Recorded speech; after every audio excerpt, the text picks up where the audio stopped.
Denver, Colorado for the first time. Here's a first look at some of their rigs. It's crazy seeing them in person.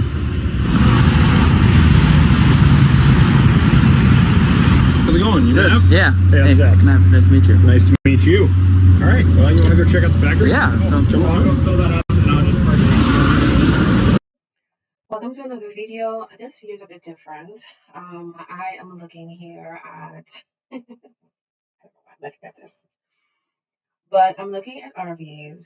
The more and more you think of like the lifestyle as one that's child free, trying to find their thing to do that can really fulfill the dream of being child free in all aspects of it, that level of freedom where you can live anywhere and you continue having an income coming in because you're working maybe remotely. I'm just looking at different things. The world is my oyster. Hope I said that right. So I decided to look into camping trucks, and I thought that they look like a utility vehicle without it looking like it's a place where someone lives. So I found this one. This was the second one I found, but this one just my jaw just dropped, as you can imagine, just looking at the title of this video. So what he's doing is I guess this is like a collaboration where he is taking their $1.1 million EarthRoamer, which is the name of their company, RV truck out, on the road and test it out basically. So you saw the first clip, he saw what it looked like. Now he's in the factory. We're gonna just look at it a little bit. What is that? Ron. Over 400 trucks on the road. Every one of them custom built. We're still building more and more every year. Cool.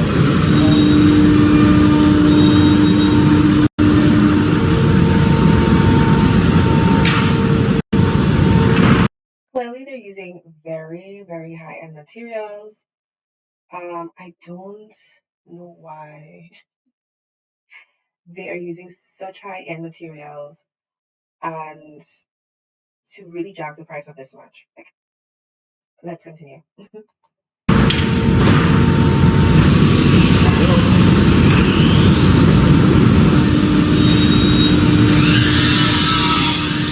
Bench built specific to the customer over. Holy cow. Pretty impressive stuff here. Alright folks, so I am here at the EarthRoamer's headquarters in Denver, Colorado. Behind me is the EarthRoamer SX and the EarthRoamer LTI. Today we're going to be taking out the big boy truck, which is the EarthRoamer SX. This is the biggest truck in the EarthRoamer lineup for the 2024 season. It is absolutely gigantic. I'm not really sure if the camera does it any justice, but I think this might be bigger than a mini school bus. It's got 43-inch tires, giant. You might be right. These things are big, but as I said, it doesn't look like an RV. It looks like just a big utility truck, which to me is the value of it. Not a $1.1 million value, but just some value to it. That's what I think really makes it stand out. So we're not gonna watch this full video because it's quite long. I have like some timestamps, so let's skip to the next bit here. He's gonna be taking it out on the road. So he's gonna talk about that a little bit. So here we go.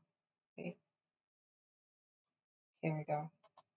Around 22 to 23,000 pounds. We're gonna see how well it'll handle on the freeway, driving in the Colorado highways.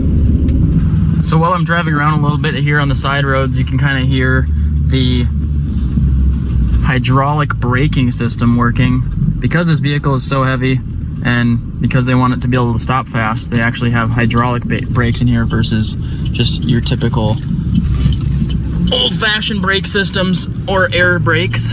When compared to the normal drive of a heavy-duty truck, honestly, it's not terribly different, which is surprising for how big the cabin is on the back of this thing. So Alright, so he says it drives like a truck, all normal things. I think nothing is out of the ordinary. It's probably what I would expect for something like this. As I said, for me, the allure of it is that it looks like a big work truck.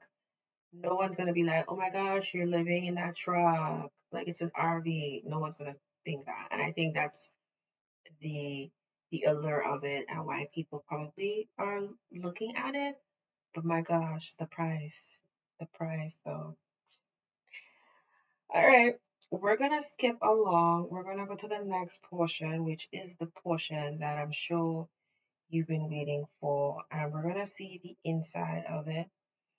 It's gonna be in two parts. So here we go. To talk about just a couple of the really cool amenities that are inside of the EarthRoamer. You'll probably see me step in here a few times, and man, it is luxury. We got quartz countertops. I believe this is, it's not walnut, it's kind of like an ashy birch wood. You have all of the lighting that you could ever imagine. The biggest thing that's cool is you have a giant farmhouse style kitchen sink. I'm gonna get these dishes done really quick, and then Okay. So as you see, it's nice. It's beautiful. It's well crafted, really nice material, very nice finishes. It looks very clean. You're not gonna see anything out of place because it's immaculate, okay?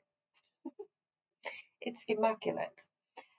Let's go to this. We got to see what it looks like. I think we're gonna see, let's continue and we're gonna see where the bedroom is. probably gonna get ready for bed because I'm honestly kind of a tired boy right now.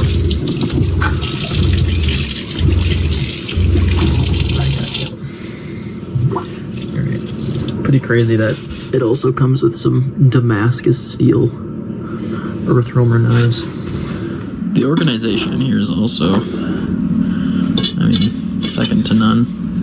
It's so well organized, you just put your silverware in a slide, all perfectly cut out. And everything here is done so that nothing falls out of place. Remember, this is an off-road, rugged truck RV, and you just don't want things to be everywhere when you stop to go in and actually live in the space. So they've customized every single part of this truck. Let's continue.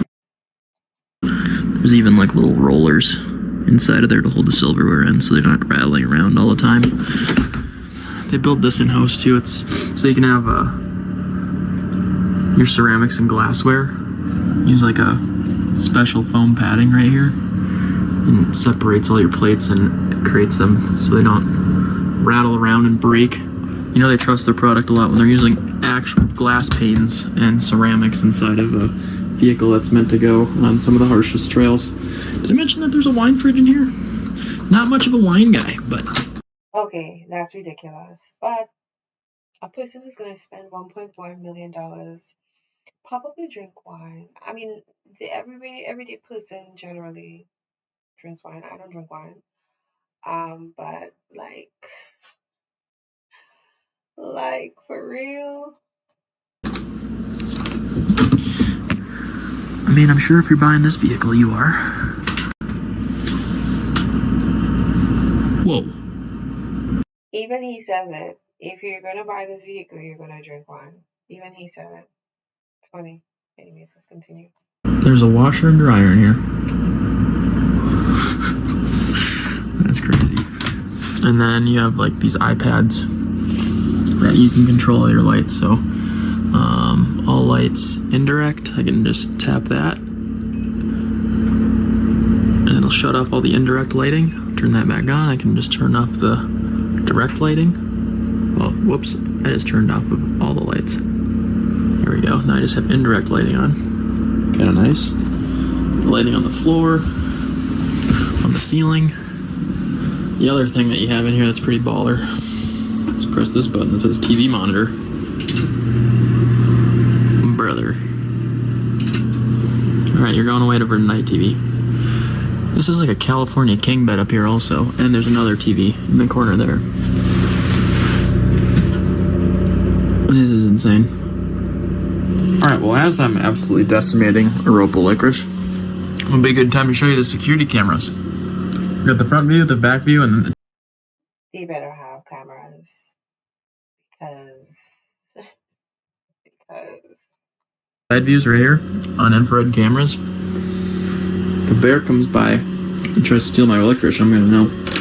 Alright, so I just turned on my heater for the night. This is actually the controller right here. You'll see that there's a thing for air heater and for water heater. So there's actually, the water heater in here actually works off of coolant. So there's basically a coolant coil that is heated up by the engine, and it'll wrap around one of the water tanks in here and provide you with hot water.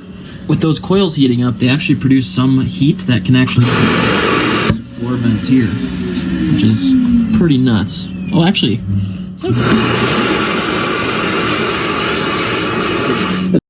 first off, a person who buys a $1.1 million RV truck isn't going to be sweeping anything.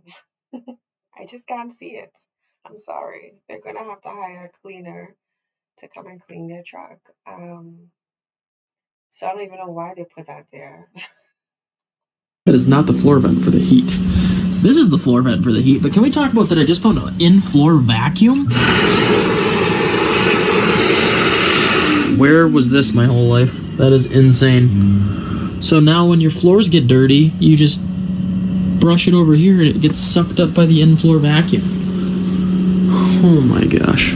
Is this even camping at this point? This is straight up glamp fest.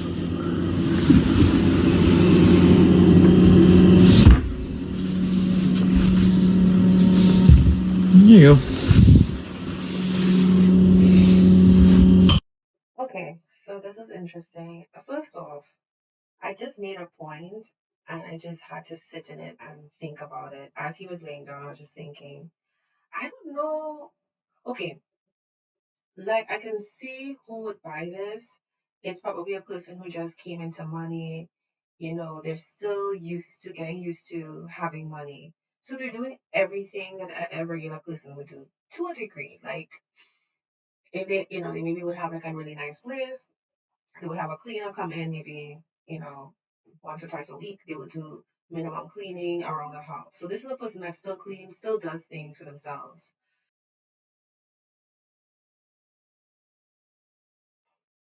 And this person just came into money. So this is the type of person I can see buying something like this. They're still very rugged, like they still want to do things for themselves. But how many people are in that scene, at that bracket? You know? Now, if they're thinking they're going to sell this to somebody who's been wealthy for a while and can't remember the last time they went to a bank, like Jennifer Lopez, she can't remember the last time she went into a bank, or they can't remember the last time they picked up a broom, they're not going to buy this because they're not going to live a rugged life. They don't want any inconvenience. So, but would they have like $1.1 million like stashed away somewhere where they can kind of like splurge on this? Perhaps. It's so funny because I know someone, her mom lives a really extraordinary life in another country that doesn't have the same kind of laws as the US. And she doesn't do anything. She has a person hand and foot behind her. She's a cook, she has a cook, a cleaner, a person that even caters to her, so like her own personal maid. And she hates to come to the US. Hates with a passion. And this was years ago. She hated to come to the US because she did things like she had to wash dishes, she had to pack.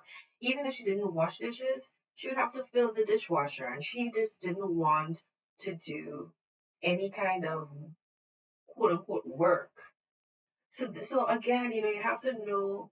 I don't know if they are really, they're like they want to make this like super luxury vehicle, but do they know the people that they're catering to?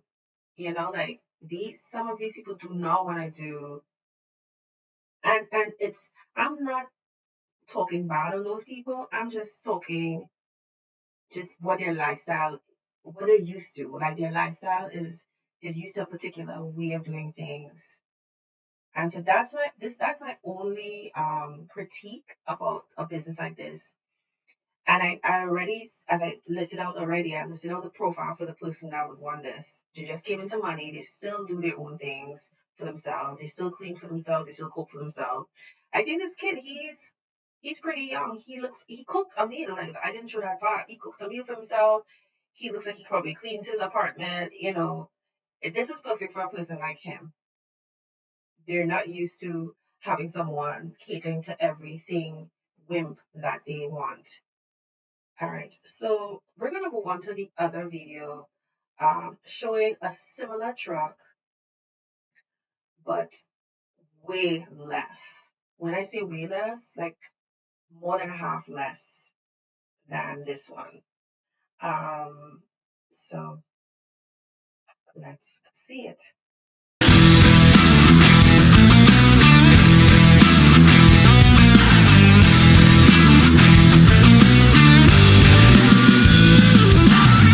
Okay, I didn't want the music to play on, but as you see what it looks like, it just looks like a big utility truck. This person has, you know, tools in the back. It doesn't look like someone lives there. That to me is what I like about it. It's rugged, you're not getting stuck anywhere, you know, it's and you can take it anywhere. It's certainly going to be big, but you go to Home Depot, you always see these big old trucks there in Home Depot and stuff like that. So it's gonna blend in. You know, you don't have to think too much. It's not gonna easily blend in, but yeah, it's gonna blend in for the most part as a utilities truck. So let's skip to the inside really quickly because this person was not the best toll person in my opinion. All right, so let's begin.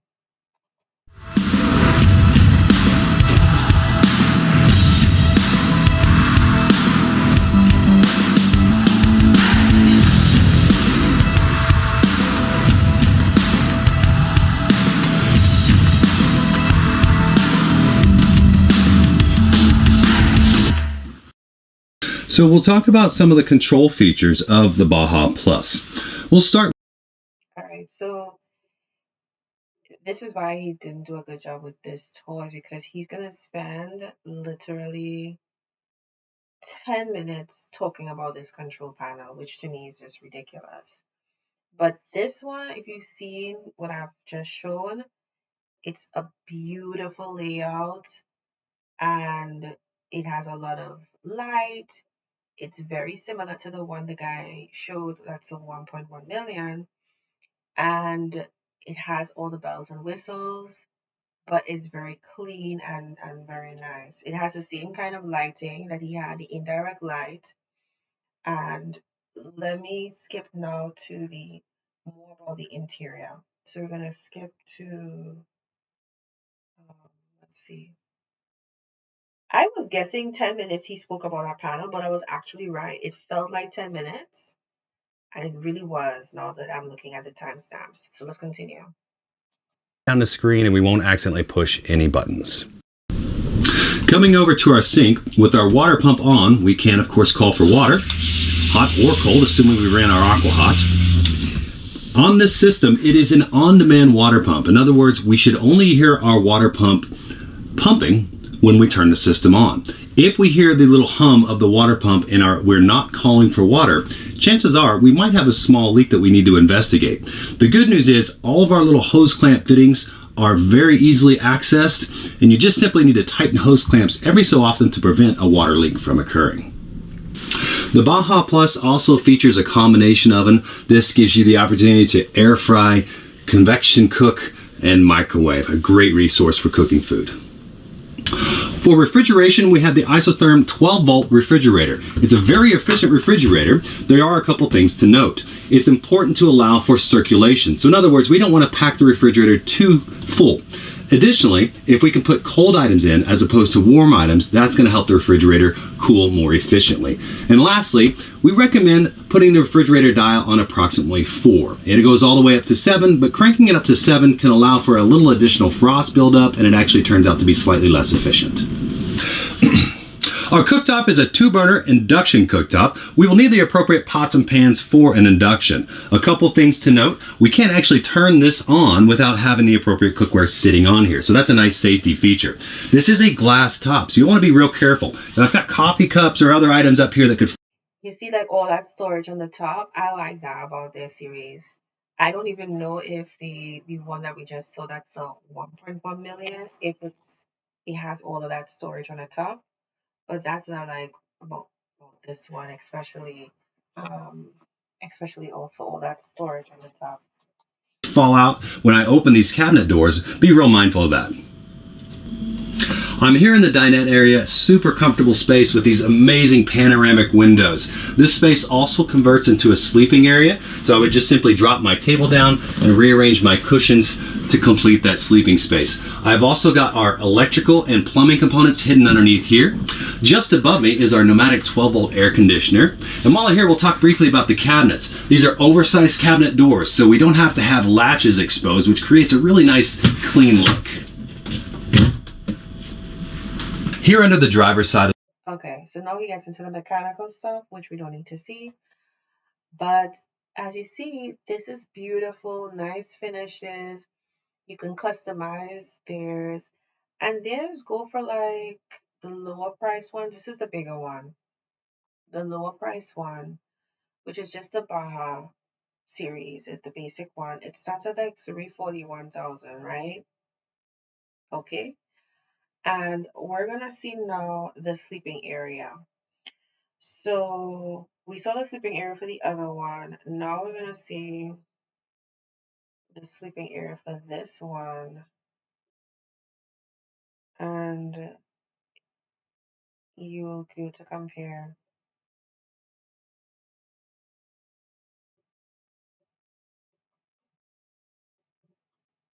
Here in the cab over queen bed, we've got a couple great features. We've got some awesome storage for clothes or gear just here.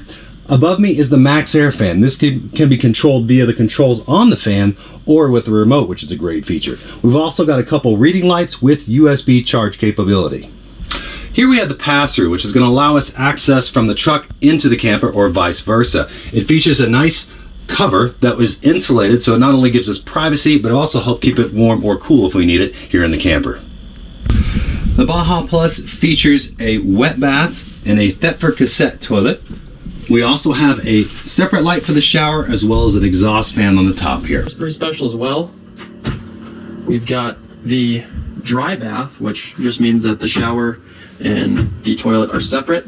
EarthRoamer actually utilizes cassette toilets, so these are really nice because you don't have to deal with a black water tank. Black water tanks shut down during certain times of the year. I need to know all of that. Okay, so this one has I like this bathroom. You know, if they can take this bathroom and put it in the other one, I wouldn't mind. But even with the other one, the bathroom, the shower, and the toilet being in the same area, I really don't even see the big deal either. So, you know, you have to think, okay, you're a lady or you're a guy that's child free, you're single, or you're in a committed relationship. Like, you don't want to buy a house. You're like, okay, you know, you buy a house based on how the climate is going, your house might get into a tornado. Your house might get swept away by a tornado. It can get flooded and destroyed by a hurricane, or it can get um, burned to the ground by a fire. So you might as well drive around your 300 and something thousand dollars or 400 and something thousand dollar or million house on your back, on the back of your trunk of your car. So like this is kind of like where I'm at. You don't have to pay for any taxes in terms of property taxes. You don't have to pay for what else you don't have to pay for? You don't have to pay for a lot of things. So this is where my mindset is at this point. And yes, this truck is $1.1 million, which is ridiculously priced.